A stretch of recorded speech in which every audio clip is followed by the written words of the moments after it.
మరి మీ తల్లి వృద్ధాప్యంలో ఉంది కదా, ఎన్ని పైసలు పంపిస్తావు అని అడుగుతున్నా నేను నాన్ వెజ్ మైండ్లో పెట్టుకోకు, నన్ను మైండ్లో పెట్టుకోకు.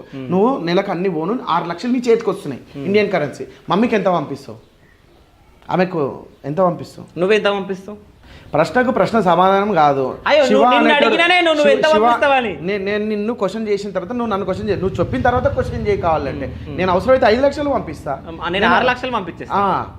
అదే కదా, అంత పంపిస్తావు కదా. నువ్వు 10 లక్షలు సంపాదిస్తున్నావు, 6 లక్షలకు మిగిలిన 6 లక్షలు పంపిస్తే వీడేంది మరి నెలకు 50 లక్షలు 60 లక్షలు సంపాదిస్తున్నా అని చెప్పి యూట్యూబ్లో డప్పు కొట్టుకుంటా తల్లికి 2-3 వేలు పంపిస్తున్నాడు. సిగ్గుశరం లేదు, అడుగు సరే కెమెరా ముందు అడుగు. కాదు, వానికి సిగ్గుశరం ఉందా లేదా అడుగు అడుగు అడుగు అని అంటున్నావు కదా. సో అని మీదే ఎందుకు పడ్డారు? వాడు ఇగో నువ్వే అంటావు వాడు మెంటల్ పూకోడు, పిచ్చి పూకోడు, సంథింగ్ దేడి దిమాగ్ గాడు, ఇవన్నీ మాట్లాడినాను. దేడి దిమాగ్ గాడితో నీకెందుకు?